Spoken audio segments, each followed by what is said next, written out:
Bon, Gaïa, je veux bien qu'on soit en forêt, hein, mais soyons honnêtes, regarde autour de nous. C'est pas beau, c'est mal entretenu. Non mais Justine, t'es sérieuse?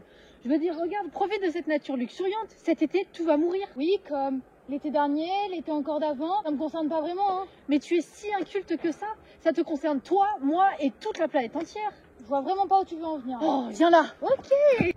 Alors Justine, selon les derniers rapports du GIEC, la température mondiale ne cesse d'augmenter et les phénomènes extrêmes deviennent de plus en plus fréquents. Ça veut dire que tout ce que tu viens de me dire, c'est un impact énorme sur ça? Exactement Justine, c'est pourquoi on se pose une question cruciale aujourd'hui. Comment les plantes arrivent-elles à s'adapter à ces milieux de plus en plus hostiles? Avec les sécheresses annuelles, il est quand même important de comprendre les mécanismes d'adaptation des plantes. Exactement. Alors maintenant, prête à plonger dans le monde fascinant des plantes et de leur survie face à ce nouveau défi climatique? Bah oui. Bon alors Justine, j'espère que tu as fait quelques recherches comparées à la dernière fois. Je me suis renseignée et j'ai vu que selon l'Institut européen de Copernicus, sur la période de juin à août 2023, la température enregistrée a été la plus chaude qu'on a jamais eue, avec en moyenne 16,77 degrés Celsius sur tout le globe, soit 0,66 degrés Celsius au-dessus des moyennes de la période de 1991 à 2020. Par contre, j'ai toujours pas compris comment les plantes elles s'adaptent face à cette sécheresse. Alors, bien écoute, on a tous le livre, ça va pour faire quelques recherches. Ça y est, je crois que j'ai trouvé les informations qu'il nous fallait. Les plantes ont une accumulation d'osmolites. Les osmos quoi? Certains végétaux accumulent des osmolites. Ce sont des composés organiques tels que les sucres solubles. Cela contribue à prévenir la déshydratation des cellules en conditions de sécheresse. Et regarde, il y a des systèmes radiculaires profonds. Mais c'est quoi ça aussi? Certains types de plantes ont des systèmes radiculaires profonds pour atteindre des sources d'eau en profondeur dans le sol. Ah, les systèmes de captation d'eau efficaces, des adaptations au niveau des racines. Eh bien oui, ça permet d'améliorer la capacité d'une plante à capter l'eau. Et regarde, les accumulations de composés antioxydants face au stress hydrique, des activations de gènes de résistance au stress, certains gènes sont activés en réponse de la sécheresse. Bon bah voilà, je crois que c'est tout ce qu'il y avait dans ce livre et c'est déjà vraiment pas mal. Non, il manque quelque chose. La dernière fois, j'ai vu qu'il parlait de réponses métaboliques et physiologiques. Ah bon? Certaines plantes, elles adaptent leur métabolisme et leur physiologie pour réduire les pertes d'eau. Je t'ai préparé une expérience. Donc si tu veux, on va aller voir ça ensemble. Ah bah ouais, allons-y. Voici tout le matériel dont on aura besoin pour l'expérience. Nous aurons également besoin d'un sèche-cheveux pour simuler un air sec et chaud.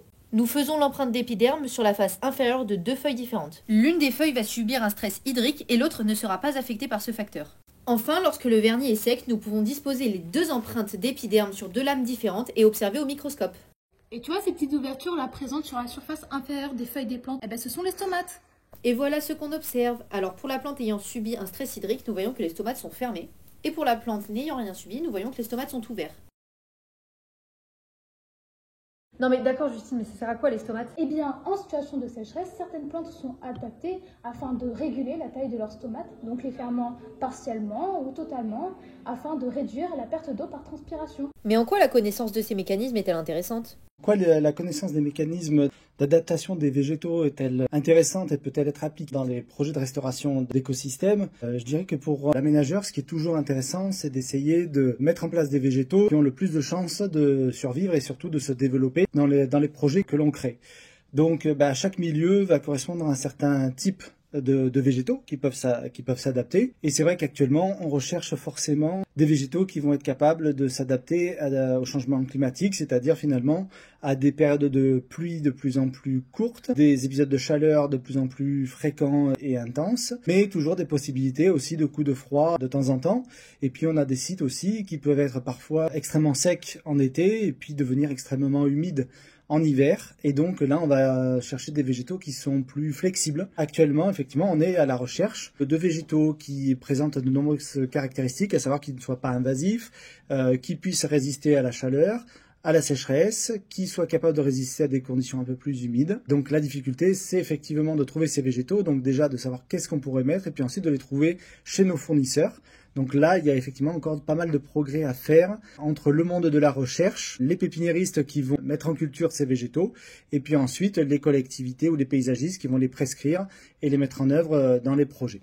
Ensemble, on a découvert l'importance des mécanismes d'adaptation et c'est inspirant. Absolument. Et puis, avec tout ce savoir, peut-être qu'on peut agir, mener des projets de conservation. Les mécanismes d'adaptation sont la clé pour construire un avenir durable. Nous les jeunes, nous sommes l'espoir. Alors Justine, prête à agir pour notre planète? Toujours.